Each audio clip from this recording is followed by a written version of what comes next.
Hare Krishna. Today I will tell you a story from Srimad Bhagavatam. Once there was a beautiful settlement on the bank of Tungabhadra. The people of that city were truthful, religious, and dedicated to executing their prescribed duties. In that city lived a brahman named Atmadeva, who was expert in studying the Vedas and performing karma-kanda activities. He was brilliant like the sun, and although rich, he lived by begging. He had a beautiful wife named Dhundhuli, who came from a good family but was very obstinate. By nature, she was very cruel, talkative, and took pleasure in gossiping with others. Although expert in household duties, she was miserly and quarrelsome. This Brahman and his wife lived together lovingly, owning ample wealth and objects for sense enjoyment. Though their house was very beautiful, but they were not happy because they had no son. As old age crept on Atmadeva, he engaged in various pious activities for getting a son. He distributed charity to the poor and donated cows, land, gold, cloth, and so on. In this way, he spent half of his wealth on the religious activities. Still, he could not get a child, and thus he was filled with anxiety. One day, feeling very disheartened, he left home and went to the forest. As the sun reached its zenith, he was thirsty and approached a pond. Owing to the lack of progeny, he was depressed, weak, and tired, and after drinking, he sat down to rest. By and by, a sannyasi came there to drink. The Brahman approached him and fell at his feet, breathing heavily. Atmadeva said to the sannyasi, "O Maharaj, I am suffering from sins committed in my past life. Even my forefathers are in such anxiety that when I offer oblations of water, they accept but remain full of worry. The demigods and the brahmanas do not happily accept my offerings of food. I am so miserable for the want of children that my life appears wasted. I have come here to give up my useless life as I have no son. A house without children is like a forest, and wealth also loses its value. Indeed, a family without children is very inauspicious. O Maharaj, even the cows I acquire became barren. When I plant a tree, it yields no fruits or flowers, and when I bring fruit to my home, it spoils very quickly. I am most unfortunate because I have no son, and therefore my life has no purpose." Saying this, Atmadeva began crying piteously, and the saint's heart became filled with compassion. He was a perfected yogi, and by seeing the lines on the Atmadeva's forehead, he could understand everything about his life. The sannyasi said, "Atmadeva, give up your attachment and desire for children, for fate is very powerful. Take shelter of discrimination and give up attachment to this world." O Atmadeva, I can understand your fate, and I am certain that you will have no son for the next 7 lives. Previously, King Sagar and King Anga had to suffer repeated miseries because of not having a son. Therefore, Atmadeva gave up all hope for the success in the family life. Happiness is only in the life of renunciation. Atmadeva said, "O Swamiji, what is the value of such discrimination? There is simply no spice in sannyasi's life. Somehow or another, please give me a son, otherwise I will plunge into lamentation and give up my life." One who does not experience the happiness of wife and children lives in a desert. Happiness exists only when the house is filled with wife, sons, and grandsons. Seeing Atmadeva's great attachment, the saint replied, "O Brahman, King Chitraketu had to suffer excessively because he wanted to undo his fate. Providence is very powerful, hence none of your endeavors will be successful. For this reason you will not get the happiness of a son. But I see that you are very obstinate. And since you have approached me desiring a son, what can I say in these circumstances? Understanding Atmadeva's determination, the saint offered him a fruit and said, "Your wife will surely get pregnant and bear you a son upon her eating this fruit. She should follow a vow of truthfulness, cleanliness, mercy, and charity, and eat only one meal a day for a year. By doing so, she will have a son who will be pious and righteous." After saying this, the sannyasi disappeared, and the Brahman joyfully returned to his house. He gave the fruit to his wife and left for another place. His wife, whose nature was very crooked, began crying and spoke to her associate. "My dear friend, I am in great anxiety. My husband has brought a fruit which has the potency to give me a son. If I eat, I will get pregnant, my womb will grow, and not being able to eat properly, I will become weak and unable to perform my household duties. If by ill fortune dacoits attack, I will not be able to run in my pregnant condition, and if during the time of delivery the child gets stuck in the birth canal, I might lose my life. Or if he remains in my womb for an extended period like Shukdev ji, how much will I have to suffer? I am very tender by nature. How will I bear and tolerate all of these? During the pregnancy, I will be weak. Then my sister-in-law is sure to come and pilfer all my wealth.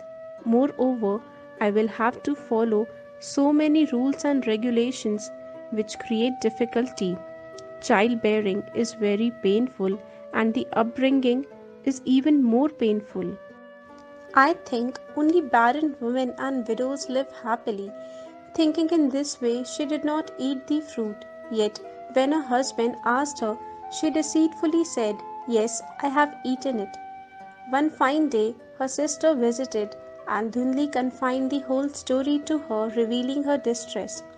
Dhundhuli said, "Oh dear sister, due to anxiety, day by day I am becoming weaker. Please tell me what I should do." Her sister replied, "I am now pregnant, so when I deliver this child, I will secretly give him to you. Meanwhile, you pose yourself as pregnant and offer some wealth to my husband, thus he will not mind giving this child to you. Somehow or another, we will arrange for everything to think that I suffered a miscarriage after 6 months. Later, I will arrange to nourish the baby at your house. Now, to test this fruit, let us give it to this cow." Dhundhuli fed the fruit to a cow, and in due course her sister gave birth to a son. The child's father quietly delivered it to Dhundhuli, who informed Atmadev that she had delivered a son. Hearing this, Atmadev became very jubilant. He performed the birth ceremony along with various other auspicious activities. He gave charity to the brahmanas and arranged musicians to celebrate the birth of his son. Dhundhuli said to her husband, "There is no milk in my breast, and I think it is not possible to feed cow's milk to the child yet. What shall I do? My sister's child was still born, so if you call her, she can breastfeed my son." Atmadev took her suggestion, and Dhundhuli named the boy Dhundhukari. After 3 months, the cow that ate the fruit also delivered a beautiful human child. He was peaceful and divine looking, and his face was very brilliant. Seeing this, the Atmadev became very ecstatic. He performed all the appropriate ceremonies for this newborn baby. Hearing this, all the people were astonished, and all came to see the baby born of a cow. They started talking among themselves, "Just see how fortunate Atmadev has become. Even his cow has borne him a son." By the will of the divine, no one could understand the secret behind the intrigue. Atmadev named the cow's son Gokarna because his ears resembled those of a cow. In time, both boys grew up. Gokarna was intelligent and scholarly, while Dhundhukari was a rogue.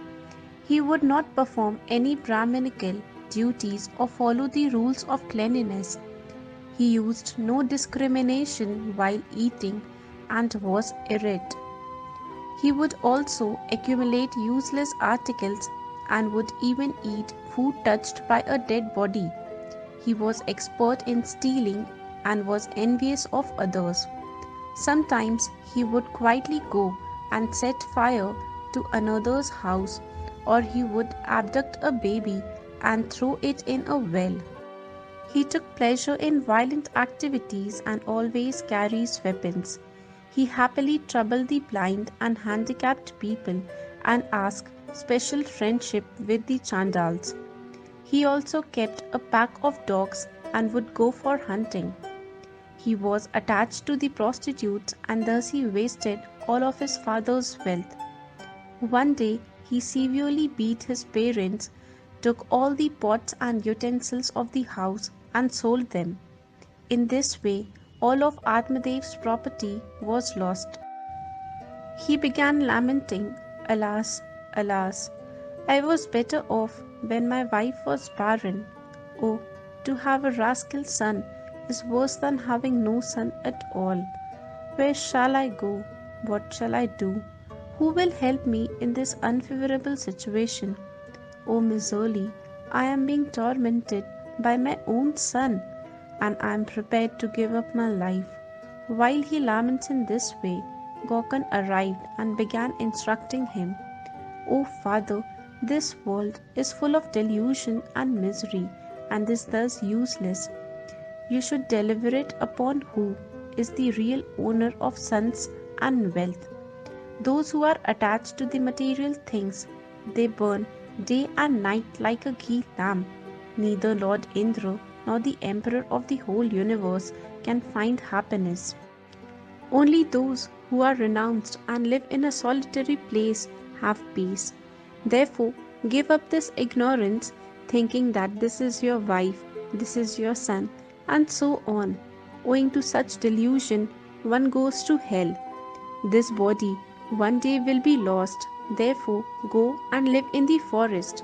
Hearing this words of Gokarna, Atmadeva decided to go to the forest. He asked, "My dear son, please explain what I should do in the forest.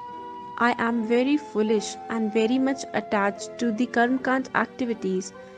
I have lost everything in the household life. You are very merciful. Please deliver me." Gokarna said, "O father, this body is nothing but a combination of bones, fat, blood, and flesh. Therefore, do not consider that you are this body and that this your wife and children. Day and night meditate on the ephemeral nature of this material world, and thus do not become attached to anything. Become renounced and perform devotional service unto the personality of Godhead. Devotion is the greatest religion, therefore take shelter of it and give up all the material religious practices. Render service to the saintly people and give up all toughest of sense gratification and greed and wealth. Do not meditate on the defects of others and engage fully in the service of the Lord. And always drink the nectar of his holy pastimes." Influenced by the preaching of his son, Atmadeva left home, and though he was 60 years old, he went to the forest with great determination. Day and night he remained engaged in the service of the Lord. He regularly recited the 10th canto of Srimad Bhagavatam until finally he attained the lotus feet of Lord Sri Krishna. One day, after Atmadeva went to the forest, Dhundhukari beat his mother severely, demanding her wealth, and threatened to burn her. Being overly troubled and afraid of her son, one night Dhundhuli ran out of the house and threw herself in a well and drowned. The saintly Gokarna, who was neither troubled by happiness nor distress and did not consider anyone his friend or enemy, decided to go on a pilgrimage. After Gokarna went to pilgrimage, Dhundhukari started living in the house with 5 prostitutes and was constantly worried how to accumulate wealth for sense gratification. Owing to this, he lost all his intelligence and was engaged in cruel and heinous activities. One day, the prostitutes requested him for various ornaments. Dhundhukari, completely blinded by lust, was forgetful of death and left to fulfill their desire by hook or by crook. In this attempt to please them, he stole some wealth and used it to buy beautiful clothes and ornaments. After receiving the stolen goods, one night the prostitutes began to think, Dhundhukari is always plundering others, and in time, surely he will get caught by the king, who will confiscate his wealth and hang him. We might as well kill him ourselves, take his wealth, and move to a distant place. Thinking in this way, one night while Dhundhukari was sleeping, they tied him with ropes, put a noose around his neck, and tried to strangle him. He would not easily die, and this worried the prostitutes. They then brought burning wood, stove it unto his mouth. The wood burned him to death, and they buried his dead body. Indeed, women are very courageous, and it is difficult to understand their mind. No one could understand what happened to Dhundhukari. When asked, the prostitute said that he had gone far away to collect some wealth and would return after a year.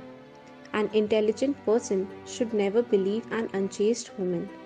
Any foolish man who puts faith in such women will suffer like Dhundhukari. The voice of an unchaste woman appears as sweet as nectar to a lusty man. Actually, her heart is as sharp as a razor. Unchaste women have no love for anyone, they only value wealth. The prostitutes who had experienced many lovers thus took all Dhundhukari's wealth and disappeared. Owing to his misdeeds, Dhundhukari attained a ghost body and remaining within a whirlwind, wandered here and there, suffering from hunger and thirst, and lamenting his misfortune. He could find no shelter anywhere. After some time, the news on Dhundhukari's death reached Gokarna, so he went to Gaya to perform Shraddh activities, considering his brother's destitute. Later, while traveling to the holy places, Gokarna reached his hometown and hiding from everyone, he went to his former house to pass the night. Dhundhukari's ghost observed Gokarna return home, so he assumed very fierce forms and appeared before him. Sometimes he took the form of a dreadful ship, then an elephant, or a buffalo, or like Indra, and sometimes like fire. Finally, he appeared as a human being. Seeing this, Gokarna realized that a ghost must be making this display. With courage and patience, he spoke. Who are you? Why are you exhibiting all of these fearsome forms? How did you fall into this condition? Tell me, clearly, are you a ghost, goblin, or a demon?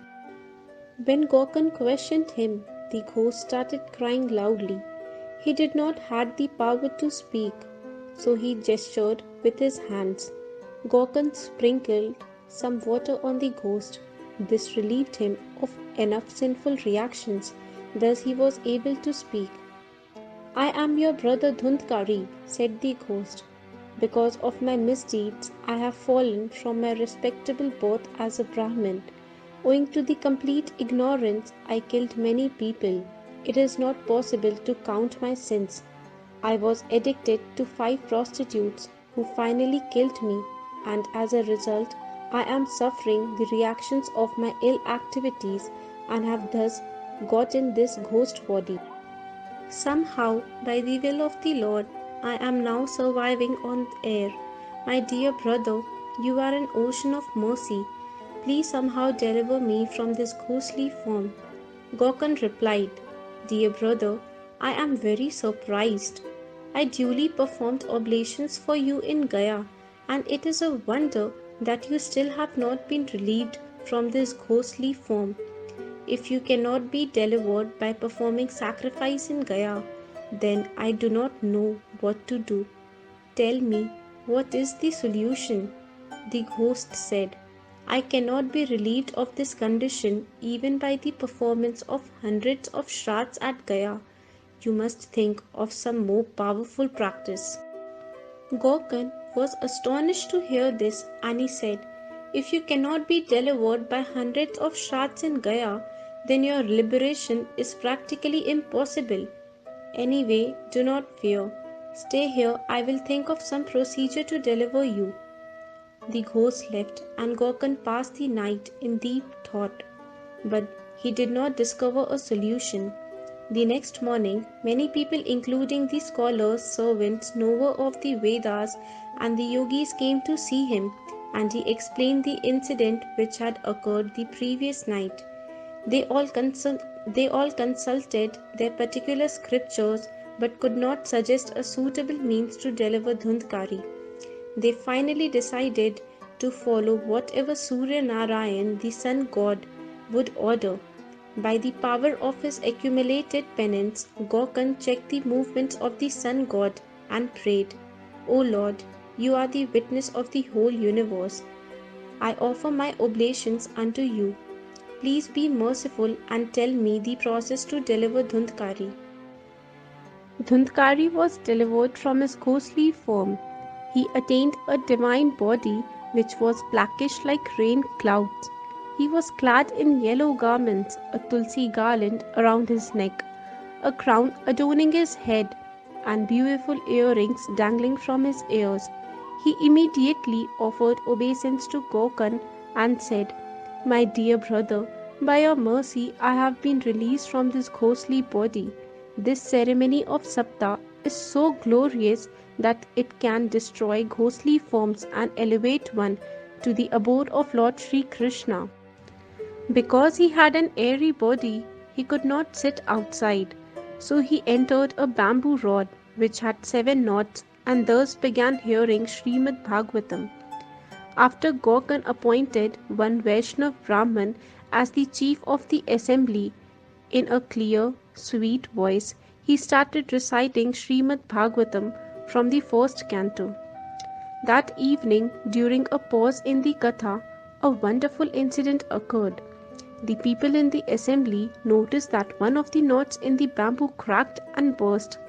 In this way, at the end of each day, a knot would burst, and on the 7th day, when the recitation was complete, all the knots were cracked.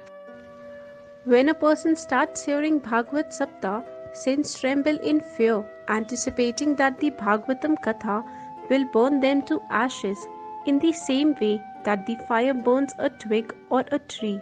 So, this Bhagavad Sapta burns all, big or small sins, performed with the body, mind, and speech. Scholars in the assembly of the demigods have said that the lives of those Indians who do not hear Srimad Bhagavatam, there is no gain from this so-called beautiful body. This body is supported by bones which are like pillars and tied together with ropes of nerves and veins. It is covered with skin and is filled with flesh, and every part reeks, being nothing more than a pot of stool and urine. In the old age, it is the cause of lamentation and misery. Indeed, it is a residence for ailments, and to maintain it is a great burden. It is continuously troubled by desires that can never be satisfied. Every pore is full of defects, and it can be destroyed within a moment. When buried, it is eaten by worms, and if thrown out, it is eaten by vultures and transformed into stool, and if burnt, it turns into ashes. Indeed, these are the only destinations of the body. Who is that sane person who will not utilize this temporary body to gain permanent benefit? Food which is cooked in the morning is decayed by the evening, so how can this body be considered eternal, since it is nourished by the elements that decompose? In this material world, people can very quickly attain the lotus feet of the Lord by hearing Bhagavad Sapta. This is the only means to get rid of the defects of human birth. If this Bhagavad Katha can burst the knots of bamboo, then why can it not burst those in the heart? By hearing Srimad Bhagavatam, one's doubts are removed, the karma is slackened, and one becomes relieved of the knots in the heart. Bhagavad Katha is like a tirth that cleanses one from all the impurities. Scholars say that when the Bhagavatam becomes fixed in the heart, one's liberation is certain. When Dhundhukari was speaking in this way, the sky became effulgent and a Vaikunta Viman appeared carrying associates of the Lord. In front of the whole assembly, Dhundhukari bored the Viman. Gokarna posed a question, O dear associates of the Lord, in this assembly there are many pure-hearted people and all of them have heard the Bhagavad Sapta. Why is it that this Viman has come exclusively for Dhundhukari? Why are the others not getting the same result? The servants of the Lord spoke, O Gokarna, the difference lies in the quality of their hearing. Although it is true that everyone heard the Katha, but everyone did not meditate on it equally. For this reason, the results of performing bhajan or devotional services are also different. This ghost fasted for 7 days and heard Bhagavatam with completely fixed and attentive mind. That knowledge which is not stable is useless. In the same way, if one does not attentively hear, or if one harbors doubt, or lets his mind wander here and there, then he will not get the benefit of chanting his mantra. Shraddha offered to unqualified persons, charity given to ill-behaved Brahmins who do not know the Vedas are all useless. Faith in the words of the spiritual master, humility, control of the mind's defects, and attentive hearing of Bhagavad Katha, they all grant the full result. If one hears the Bhagavatam attentively, he certainly attains Vaikunta. O Gokarna, as far as you are concerned, Lord himself will come to take you to Golok. Thereafter, the associates of the Lord performing Hari Kirtan ascended to Vaikunta. In the month of Shravan, Gokarna again performed the Saptayagya of Srimad Bhagavatam and those people again listened to it. At the end of the Bhagavad Sapta, the Lord himself appeared in the plain filled with the devotees. From all the quarters it could be heard, all glories, and people were paying obeisance. Lord himself blew his conch shell named Panjanya and embraced Gokarna. In a moment he granted everyone who listened to Srimad Bhagavatam a body just like his own. They all acquired a blackish body and wore yellow garments, helmets and earrings. By the mercy of Gokarna, all the living entities in that village, including the dogs and even the dog-eaters, ascended in that Viman. They were carried to the place where only the devotees go, the abode of the Lord.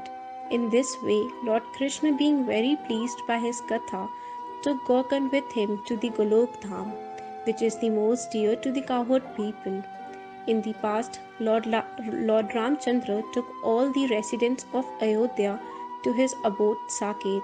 In the same way, Lord Krishna took everyone to Golok Dham, which is not attained even by the great yogis, the sun god, moon god, or even the perfected beings, but it is attained only by hearing Srimad Bhagavatam. What can we say about the wonderful result which one attains by hearing Bhagavad Sapta? Even those who have heard a fraction of the history of Gokarna do not take birth again, that destination which cannot be attained by those living on air, water, or dry leaves, executing extended penance, or by practicing yoga, is easily attained by hearing the Bhagavad Sapta. The great sage Chandilya, who is always absorbed in the transcendental bliss, engages in reciting the pious history at Chitrakoot. This history is so purifying that anyone who hears it once becomes free from all the sins.